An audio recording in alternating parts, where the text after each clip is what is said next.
এই দৃশ্য ছিল আবহমান বাংলার চিরায়ত রূপ। কিন্তু শহর আর যন্ত্রের গ্রাসে এখন মায়ের হারিয়ে যাওয়া নোলকের মতোই খুঁজতে হয় গ্রাম বাংলার এই শাশ্বত রূপ।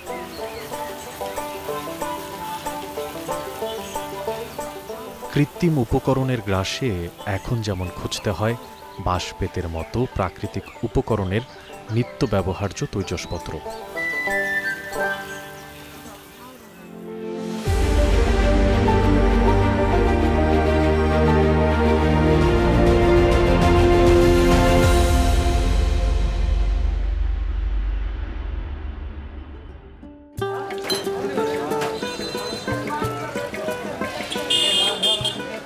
একসময় ঘর গৃহস্থলীর কাজে নিয়মিতই প্রয়োজন হতো ঝুড়ি, চালনি, কুলা বা খালুই ইত্যাদি।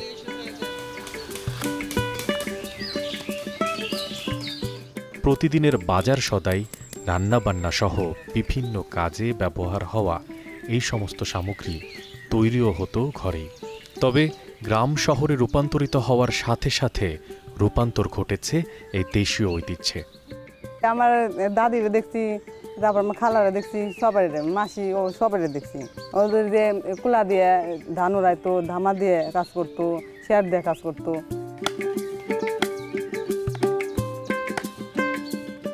বেতের সামগ্রীর মধ্যে একসময় ধামা, কাঠা, শের ইত্যাদি ছিল গৃহিণীদের প্রয়োজনীয় উপকরণ। তবে এখন সময় পাল্টেছে, জীবন হয়েছে গতিশীল। যত দিন গড়াতে থাকে মানুষ তত অভ্যস্ত হতে থাকে অন্যান্য আধুনিক উপকরণে। প্রাকৃতিক উৎস হতে আসা বাঁশ বেতের পণ্যের জায়গা দখল করে প্লাস্টিক এবং ধাতব বিভিন্ন মেশিন মেড উপকরণের ব্যবহার। মেশিনের কাছে হার মানতে থাকে মানুষ। প্রতিযোগিতায় টিকতে না পেরে ধীরে ধীরে কমতে থাকে এইসব তৈজসপত্রের ব্যবহার। ঘরে ঘরে জায়গা করে নিতে থাকে প্লাস্টিক। আমরা দাদুরে যেটুকু দেখছি আমরা ব্যবহার করতে, তার থেকে অনেকটা একটু কমছে। এখন প্লাস্টিক জিনিস আসার, তারপরে হলো সিলভারের জিনিস আসার, হলো বেতের এইসব জিনিস কমে গেছে।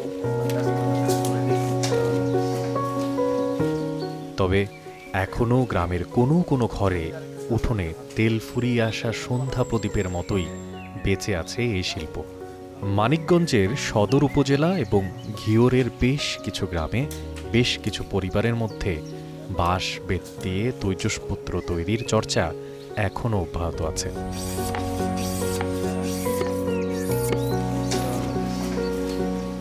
মানিকগঞ্জের বড়টিয়া ইউনিয়নের ঋষিপাড়ার স্বপন চন্দ্র দাস, ফরিদপুরের সালাম মল্লিক তেমনি দুজন শিল্পী যারা এখনও বাঁশ বেতের কাজ ধরে রেখেছেন।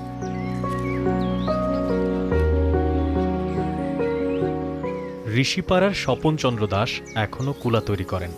একসময় গ্রামের অধিকাংশ পরিবার বাঁশ বেত শিল্পের সঙ্গে জড়িত ছিল।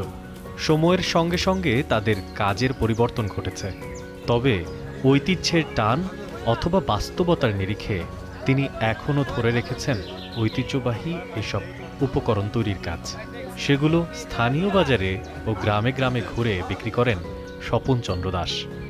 আমরা এই কাজটা ছোটকাল থেকেই কাজ করে আসতেছি।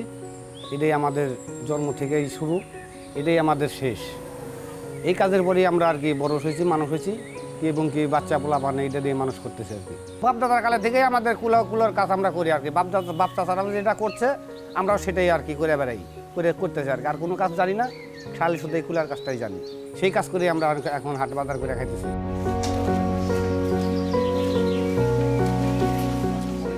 ফরিদপুরের সালাম মল্লিকের গল্পটাও এমনই। অন্য কোনো কাজ জানেন না বলেই আছেন বাপদাদার কাছে শেখা এই পেশায়। ধরেন আমরা যারা পুঁজি ছাড়া লোক, এগিয়ে এই ব্যবসাটা টিকা রাখা কষ্ট হয়। কীভাবে? ওই যে 110,000 টাকাও পাই না, 100 বাসও কিনতে পারি না। করি কি, বিভিন্ন এনজিও থেকে ভর্তি হয়, এনজিও থেকে লোন আনি, লোন আইনে এই বাস যে কদিন এনজিওর টাকা থাকে মোটামুটি ভালোভাবে চলি ফিরি। দেখা গেছে 2টা মেয়ে বিয়ে দিছি, একটু ঘন 2বার গেলাম, ওই এনজিওর টাকাটা ফুরিয়ে গেল আমার। এটি কিস্তি তো আর ফুরায় না, কিস্তি 1 বছর দিতে হবে। খায়া নয়ে কোনো রকম বাইসে থাকি। দেখা যায় কোনো বছরে যদি বৃষ্টি বেশি হয়, বছর শেষে 20,000 দিন হয়ে গেলাম। আবার যদি বৃষ্টিটা একটু কম হয় দেখা গেলে সমান সমান কিংবা 5,000 টাকা 10,000 টাকা আয় হয়েছে, একটা ছাগল কিনি, এরকম পর্যায়ে আর কি মোটামুটি আছি আমরা।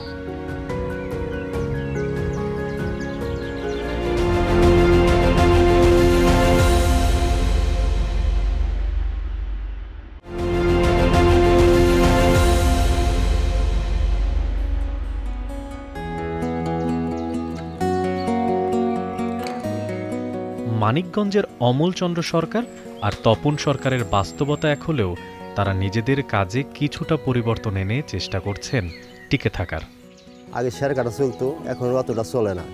এখন মার্কেটে কিছু দোকানে কাজ চলে, বিদেশে কিছু মাল যায়, যেরকম ধরে একটা ঝুড়ি বানাই অথবা একটা ওই যে ট্রে বা ট্রে বানাই।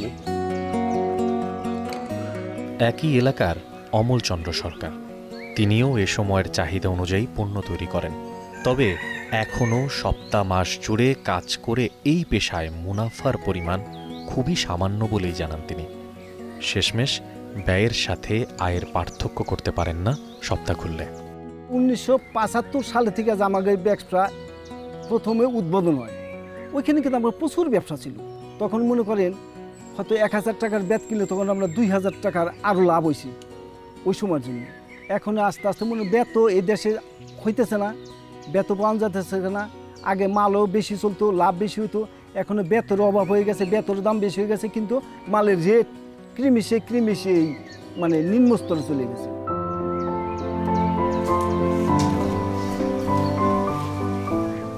এই পেশায় আগের মতো মুনাফা পান না কর্মীরা। উৎপাদনকারী আর ব্যবহারকারীর মাঝে আগাছার মতো বেড়ে উঠেছে মধ্যস্বত্বভোগী। উপকরণগুলো শহরে বেশি দামে বিক্রি হলেও সঠিক দাম পান না এর সাথে সম্পৃক্ত কর্মীরা। মুনাফা যায় মধ্যস্বত্বভোগীদের পকেটে।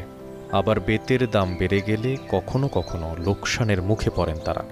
স্থানীয় বাজারে পণ্যের ন্যায্য মূল্য না পাওয়ায় দিন দিন কর্মীর সংখ্যা কমতে থাকে এই শিল্পে। এ সময় পেশা বদলও করছেন অনেকেই। আগে মনে করেন 15 দিন পর পর 5 টনের টাকার 1 ট্রাক করে মাল আমরা কিন্তু সাপ্লাই করতাম। এখন কিন্তু সেটা আমরা করতে পারি না। অর্থাৎ হলো আমাদের সে এখন অর্ডার নাই। তারপরে আবার বেতের যে দাম আছে বর্তমানে আমাদের সে মালের রেটে আমাদের নিম্ন স্তরে চলে গেছে, এদিকেও আমাদের পুষে না। ভাইয়ারা তো সরাসরি আসে না, কিন্তু কোম্পানি তো সরাসরি না করে মধ্যস্থভোগী যারা আছে তাদের পাঠাচ্ছে। তাদের পাঠানোর কারণে দেখা গেছে আমাদের একটা প্রোডাক্টের মূল্য 500 টাকা, কিন্তু ওই প্রোডাক্টটাই তারা ওই মধ্যস্থভোগী যারা তারা বিক্রি করছে 1500-2000 টাকা। তো মাঝখানে লাভ অংশটা তারা কোনো কাজ না করে শুধু হ্যান্ডওভার করছে আমাদের কাছ থেকে, নিয়ে ওনার কাছে নিয়ে 1000-1200 টাকা ইনকাম বলে বসে বসে। দুষ্প্রাপ্য হয়ে পড়েছে এই শিল্পের কাঁচামাল বাঁশ ও বেত। বাজারগুলো দখল করেছে প্লাস্টিক ও অ্যালুমিনিয়াম। আগের মতো দেখা মেলে না বাঁশঝাড়। তাছাড়া প্লাস্টিক পণ্য টেকসই ও স্বল্প মূল্যে পাওয়ায় সাধারণ মানুষের চোখ প্লাস্টিক সামগ্রীর ওপর। তাই একই সমস্যার সম্মুখীন হন বাঁশ বেতের অন্যান্য শিল্পীরাও। এখন মনে করেন যে বিভিন্ন পদের কারখানার মালটাল বেরিয়ে গেছে। ধরেন যে প্লাস্টিকের কুলো বেরিয়েছে, প্লাস্টিকের ঝাঁকা বেরিয়েছে, প্লাস্টিকের চালা বেরিয়েছে, এবং গিয়ে যদি এমরা যদি আমি একটা কুলার দাম 200 টাকা চাই, ওমরা প্লাস্টিকের হাঁটা চলে যায়, প্লাস্টিক হাঁটা যায় হেরে অনেক যায় হেরা মনে করেন যে ওটার দাম 70-80 টাকায় পাওয়া যায়। আমাদের বাসায় মাল আমরা খাটনি করে দেন বাসা আনতেছি গ্রামে থেকে, এটার দাম এখন মনে করেন যে একদম পড়ে গেছে। 10-15 দিন আগে থেকে আমরা একটা মালের অর্ডার দিছি, সে মালের যে রেট পাইতাম 300 টাকা, সে মালের রেট এসে দিচ্ছে 200 টাকা। তখন মনে করেন আমরা তখন 10,000 টাকার বেত কিনে আমরা কিন্তু তখন সে মাল দিয়ে দেখি আমাকে 8,000 টাকার মাল হচ্ছে। তবে টিকে থাকার চেষ্টায় সময়ের চাহিদায় প্রযুক্তির দ্বারস্থ হচ্ছেন অনেকেই। আমাদের একটা এসমি ফাউন্ডেশন আছে, সে আমাদের মাঝে একটু সাহায্য করলো, হেল্প করলো। আমাদের প্রোডাক্ট কীভাবে ডেভেলপ করা যায়, আইটেম বাড়ানো যায়, তারপর ডিজাইন চেঞ্জ করানো যায়, মানে এই ধরনের কয়েকটা ট্রেনিং দিচ্ছে। সেক্ষেত্রে আমাদের প্রোডাক্টগুলো একটু ডেভেলপ শুরু হলো।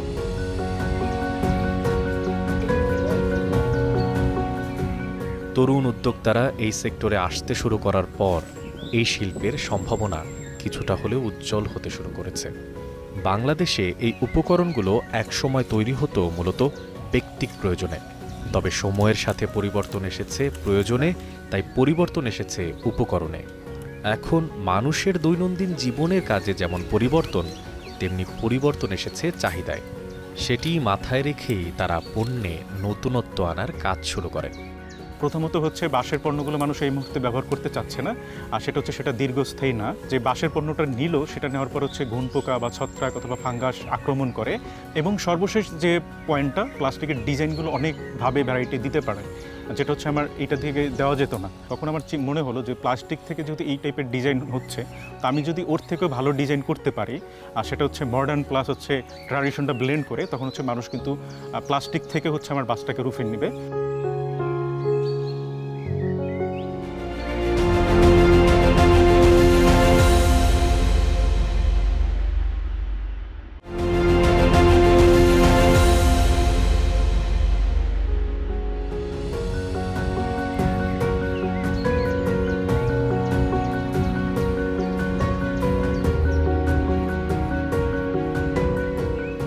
আমরা যদি আমাদের সেই একদম অতীতের দিকে একবার ফিরে তাকাই, তখন দেখা যেত হচ্ছে প্লাস্টিকের এরকম যে এখন অহরহর যে পণ্যগুলো পাওয়া যায়, এগুলো কিন্তু তখন অ্যাভেলেবেল ছিল না একদম মার্কেটে। তখন হচ্ছে আমাদের পিছনে অথবা বাসার পাশে যে বাঁশ জার, সেখান থেকে বাঁশ কেটে আমাদের যখন যে জিনিসটা আমাদের প্রয়োজন হচ্ছে আর কি, আমাদের সেটা বাসা বাড়ি হইতে পারে অথবা কাজের ক্ষেত্রে, ওইভাবে কিন্তু বাঁশের জিনিসপত্রগুলো আসলে তৈরি করা শুরু হয় আমাদের এই অঞ্চলে অথবা আমাদের এই বাংলাদেশটাতে। এবং সেই জায়গা থেকে যদি আজকের দিন 2025 সালে যদি আমরা একটু দেখি, বর্তমান পরিস্থিতি যে দেখা যাচ্ছে, সেটা হচ্ছে শুধুমাত্র যে ব্যক্তি প্রয়োজনীয় বিষয়টা এরকম না, মানুষ শৈক্ষণতার জায়গা থেকেও আসলে এই পণ্যগুলো ব্যবহার করার প্রতি মানুষের আগ্রহটা বেশ বেড়েছে। বাঁশের তৈরি তৈজসপত্রে এসেছে বৈচিত্র্য। গ্রামে বিভিন্ন কাজে ব্যবহারের জন্য এক সময়কার বাঁশের তৈরি জিনিসপত্রের চাহিদা ছিল সর্বাগ্রে। তবে সেই চাহিদা কমতে থাকার সাথে সাথে চাহিদা বেড়েছে রপ্তানিমুখী কিছু ব্যতিক্রমী উপকরণের। আমি ব্যক্তিগতভাবে যখন ব্যবহার করব, সেটা যে কোনো টাইপের হইলে বা কোনো ডিজাইন অথবা কোনো কনসেপ্ট বা ডিজাইন ডেভেলপমেন্টের আসলে কোনো জায়গা থাকে না। কিন্তু যখন আমরা বিজনেসের পারপাসে যাচ্ছি, তখন হচ্ছে আমাদের ডিজাইন থেকে শুরু করে প্রোডাক্ট ডেভেলপমেন্ট বা ট্র্যাডিশনের সাথে অথবা মডার্ন যে ফার্নিচারগুলো আসতেছে, ওই জিনিসপত্রগুলো আসলে কানেক্ট করেই হচ্ছে আমাদের প্রোডাক্টগুলো ডেভেলপ করতে হয়। আগে আমরা যে ডিজাইনগুলো তৈরি করতাম, তবে ওগুলো পুরানো ছিল, কিন্তু এখন নতুন ডিজাইন তৈরি করতেছি, সেজন্য আমাদের বাজার চাহিদা একটু ভালো। এভাবেই নীরব বিপ্লব ঘটেছে এবং প্রতি বছর তাদের উৎপাদিত পণ্য বিদেশে রপ্তানি হচ্ছে। এখান থেকে এখন বাঁশ ও বেতের পণ্য যাচ্ছে Japan, Germany, Italy, Canada, France, চীন, ভিয়েতনাম, ইংল্যান্ড, সৌদি আরব সহ বিভিন্ন দেশে। আর তাতে বৈদেশিক মুদ্রা আসার সাথে সাথে একটু একটু করে আবার ঘুরতে শুরু করেছে এই অঞ্চলের মানুষের জীবিকার চাকা। এখন গ্রামের ঘরে ঘরে রপ্তানিজাত পণ্যের উৎপাদনকে কেন্দ্র করে গড়ে উঠেছে নতুন উদ্যোক্তা। এটা হলো একটা ফলের ঝুড়ি, এটা আমার দেশের বাইরে যাবে। এটার বেশ কিছু অর্ডার আমার কাছে এখন আছে, এটা নিয়ে এখন আমি কাজ করতেছি আর কি আপাতত। আমরা মূলত এই অর্ডারগুলো পাই অফিসের মাধ্যমে, আর অফিসের যারা আছে তারা বিদেশি বাইরেদের কাছ থেকে অর্ডারটা নেয়। ওরা যদি কোনো প্রোডাক্ট চায়, সেটার স্যাম্পল আমাদের কাছে দেয়, আমরা পিকচার দেখে সেটা বানাই। বানানোর পর এই স্যাম্পলটা অফিসে দেই, অফিসে আবার বিদেশি বাইরকে দেখায়। দেখানোর পর তাদের যদি ভালো লাগে, তারপর সেখান থেকে আবার আমাদের কাছে আসে। ওনারা বলে যে এটা তোমার এটা চয়েস করছে, এটার এত পিস অর্ডার তুমি আছে কাজ করতে পারবা কি না। ওইভাবে আমরা কাজটা নেই, কিছু টাকা অগ্রিম নেই, তারপর সেখান থেকে কাজের শুরু হয়ে যায়।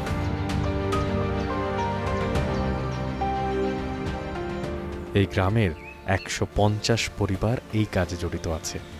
200 বছর ধরে বংশ পরম্পরায় এই পেশা আঁকড়ে ধরে আছে পরিবারগুলো। ঐতিহ্যের নিপুণ শিল্পী আর এই সময়ের নতুন উদ্যোক্তাদের হাত ধরে আবারও ঘুরে দাঁড়ানোর স্বপ্ন দেখছে এই শিল্প। চায়না, ভিয়েতনাম, তারা যেরকম ইন্ডাস্ট্রিয়াল বেসড আসলে কাজগুলো শুরু করছে এবং তারা পুরো পৃথিবীব্যাপী আসলে তারা রপ্তানি করে যাচ্ছে। কিন্তু আমাদেরও কিন্তু এই সম্ভাবনাটা আছে। এই সম্ভাবনাটা যদি আমরা কাজে লাগাইতে চাই, প্রথমত হচ্ছে আমাদের দক্ষ কারিগর প্রয়োজন। এই জায়গা থেকে আমরা একটা কাজ করতে পারি, সেটা হচ্ছে আমাদের যে ক্ষুদ্র নৃগোষ্ঠী, এদের হচ্ছে পুরা তাদের লাইফস্টাইলটা কিন্তু হচ্ছে বাম্বু বেসড আর কি, বা বাঁশভিত্তিক। তাদেরকে দেখবেন তারা সব কিছু কিন্তু বাঁশের একটা কম্বিনেশন থাকে, এবং তাদের বুননগুলো কিন্তু সব থেকে সুন্দর আমাদের বাংলাদেশের পরিপ্রেক্ষিতে। তো তাদের সাথে যদি আমাদের যারা কাজ করতেছি এদের একটা যদি ব্লেন্ড করা যায় বা তাদেরকেও যদি নিয়ে আসা যায়, সেক্ষেত্রে আমরা খুব ভালো ভালো প্রোডাক্ট আসলে সবার কাছে উপহার দিতে পারবো আর কি। আমরা যে বাঁশের প্রোডাক্টগুলো যে তৈরি করতেছি, আমরা সেই বাঁশগুলো আসলে কোথায় পাচ্ছি? ঘরের পিছনে বাঁশ, সেটা কাটতেছি, অথবা আমার মাঠের পাশে বাঁশ, সেটা কাটতেছি। আমরা কিন্তু ওইভাবে কিন্তু বাম্বু প্লান্ট কিন্তু বা প্লান্টেশনের জায়গা নিয়ে আমরা কিন্তু চিন্তা ভাবনা করতেছি না। যেহেতু আমরা হয় না যে আমি একটা বাঁশ কাটবো, প্রোডাক্ট আমি তৈরি করব, আমি বিক্রি করে দিব, একটা যে সোশ্যাল রেসপন্সিবিলিটির জায়গা, অথবা ভবিষ্যতে কি হতে পারে যখন যে খুব বেশি প্রেশার হবে, অথবা যদি আমরা এক্সপোর্ট করতে চাই, তখন কিন্তু আমাদের এই প্লান্টেশনের যে বিষয়গুলো সেগুলো আমাদের অবশ্যই খেয়াল রাখতে হবে। যেটা ইতিমধ্যে চায়না, ভিয়েতনাম এবং ইন্ডিয়াতে ওরা কিন্তু প্লান্টেশনেরও কিন্তু যাত্রাটা অলরেডি শুরু করে ফেলছে।